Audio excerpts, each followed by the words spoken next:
Hello and welcome to the channel. My name is Annalisa and this is going to be a October half wrap up.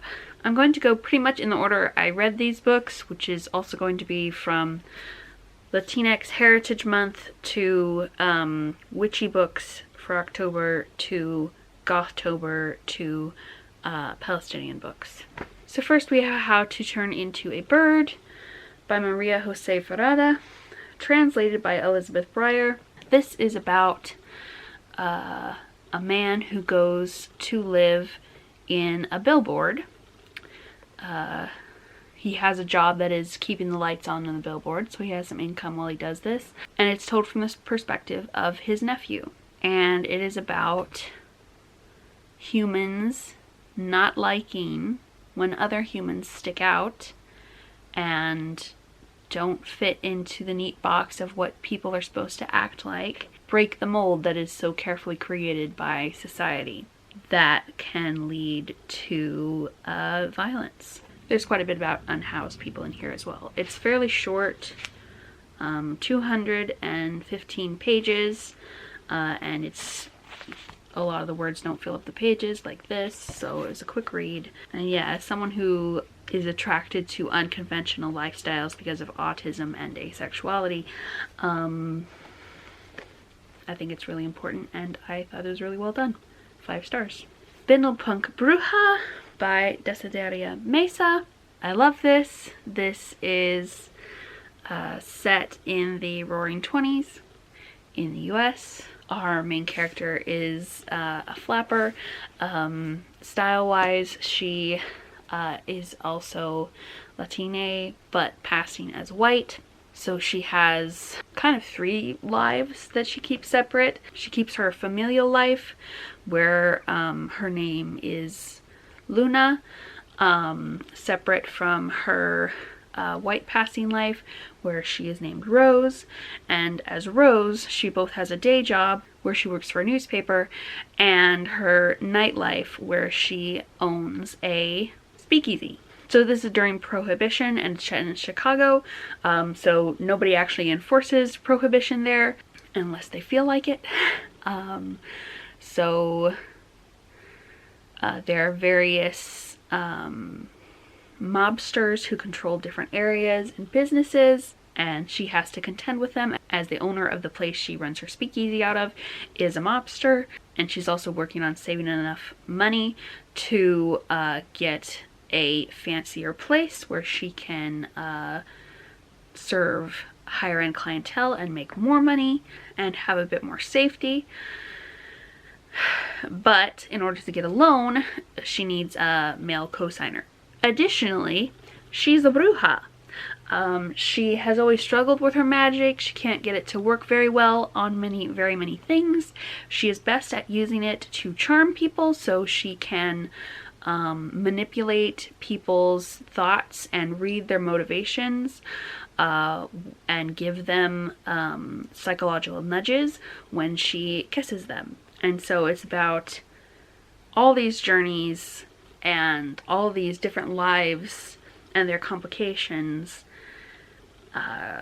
coming together, as well as her journey as a bruja.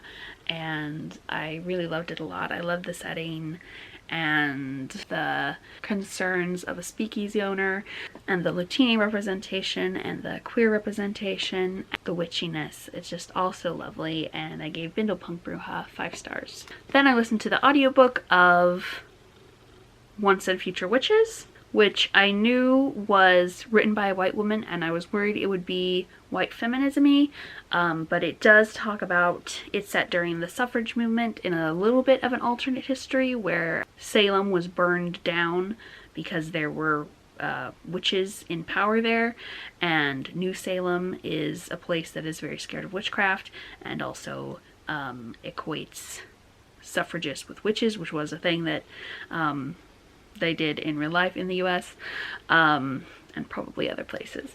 Set in the late 1800s, I think, like the 1890s.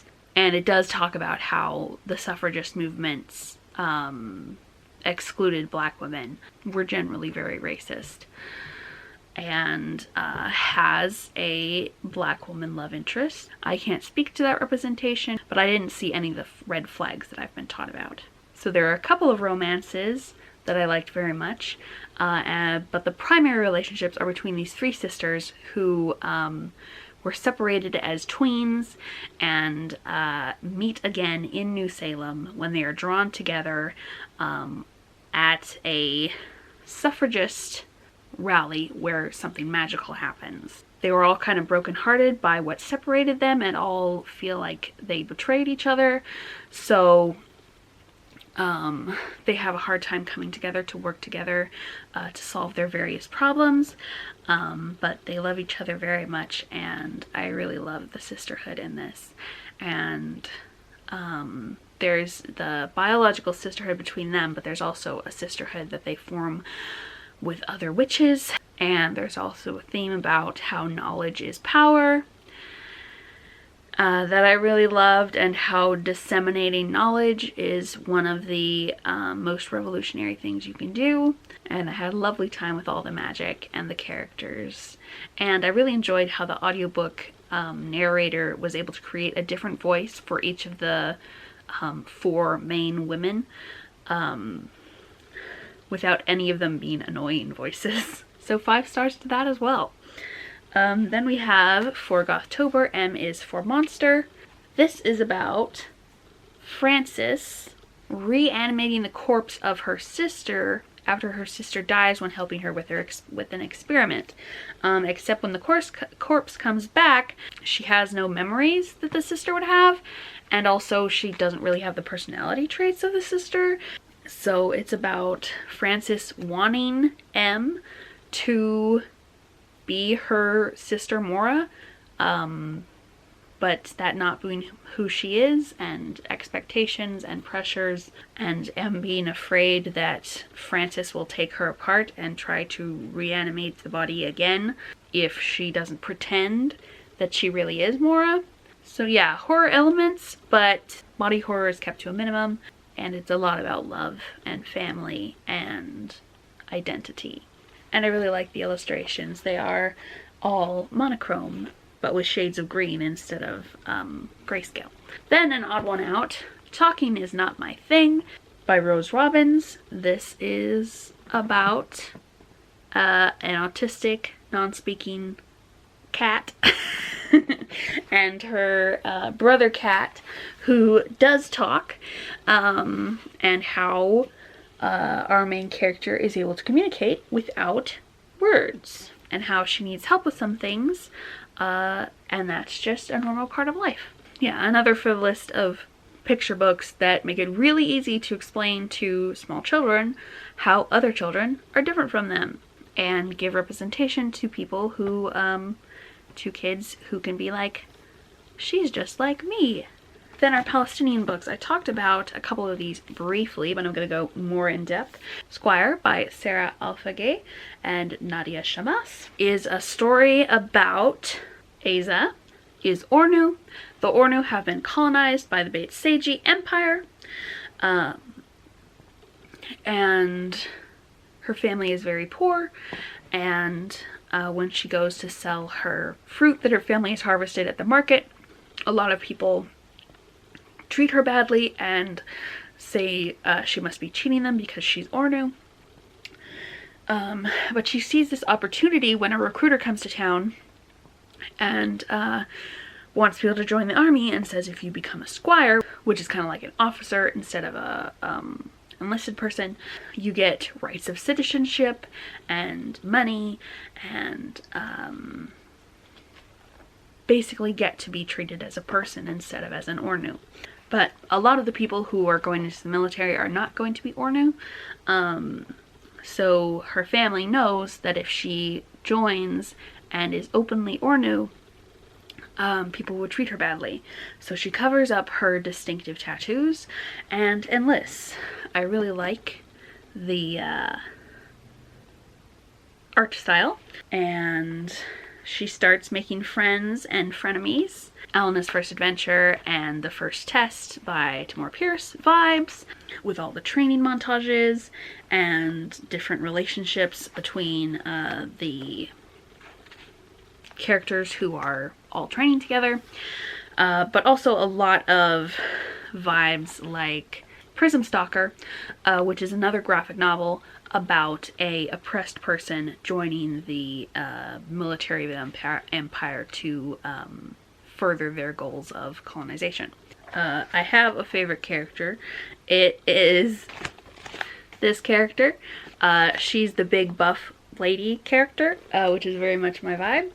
And it is about the journey of realizing that despite the fact that you are getting a few more rights by joining this army, you are still being oppressed and you are helping to oppress other people. And yeah, this one is like a full story, so I'm okay with where it ended, but like I would definitely read more books about Asa and her friends. 5 out of 5 stars. Then we have Nehra and the Jinn by Yasmin Omar Atta. This is about a Muslim girl with one Muslim friend at her school who is bullied a lot at her school for being Muslim, and specifically has one bully on her volleyball team who picks on her extra during Ramadan because she is fasting, and the volleyball player thinks that that makes her worse at volleyball, and she wants a volleyball scholarship, so she is angry that Nehra's religion might be infringing on her chances of getting a scholarship by making the team look bad.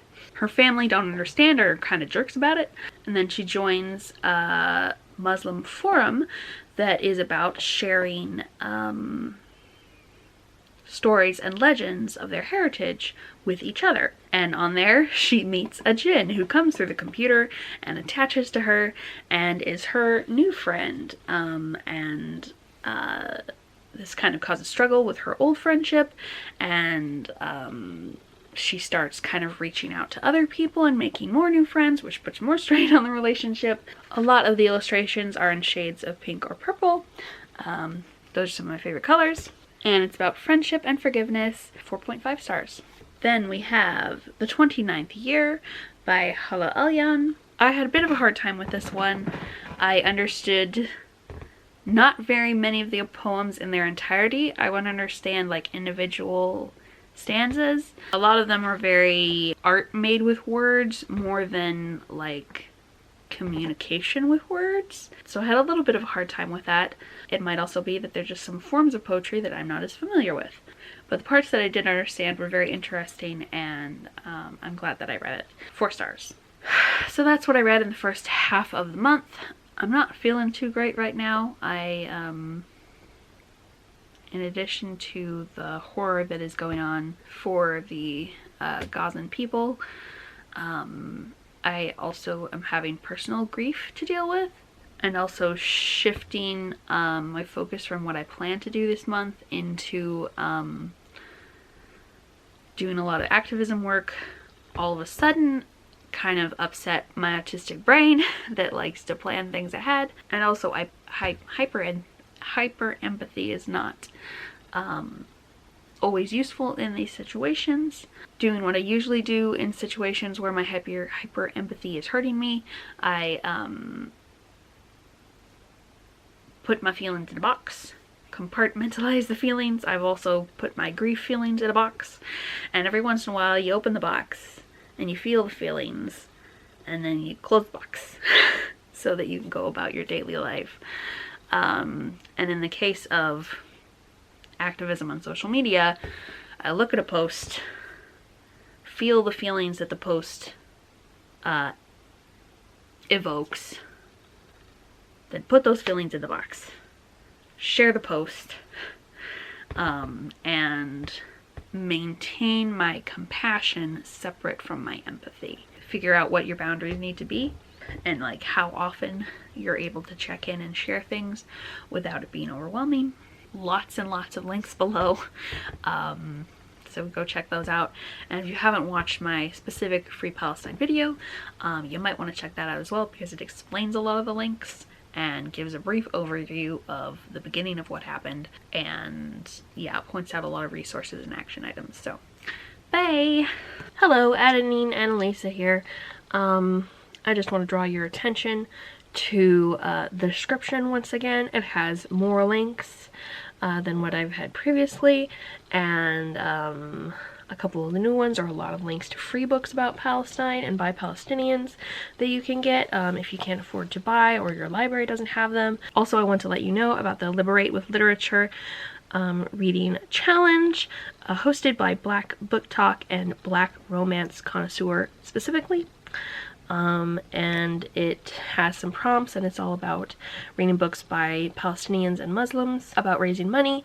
But since money cannot really reach Gaza right now, or supplies that are bought with the money cannot reach it, Palestinians are particularly asking for us to contact representatives and urge our governments to, you know, get aid allowed in and call for a ceasefire and stop sending money for weapons to Israel. I called and sent emails to my representatives, and one of them, who is a Republican because I live in Hickville, sent back his canned response, which was telling me how he was going to do the exact opposite of what I asked. So I'm going to keep contacting my reps. But yeah, action items and all sorts of stuff in the description. If you want to keep up to date with things, I have found the easiest way is on Instagram. It's I found it to be the most up to date, the easiest to find what you're looking for. A lot of people are sharing in their stories a lot of different links and news directly from Palestine, news directly from Gaza, and my Instagram page, which is way down there on the description, also has those in the stories, and I found that the algorithm on there is is pretty good at bringing me the latest information because it knows that I interact with it a lot. So I think that's everything I wanted to say. I'll link Liberate with Literature down below.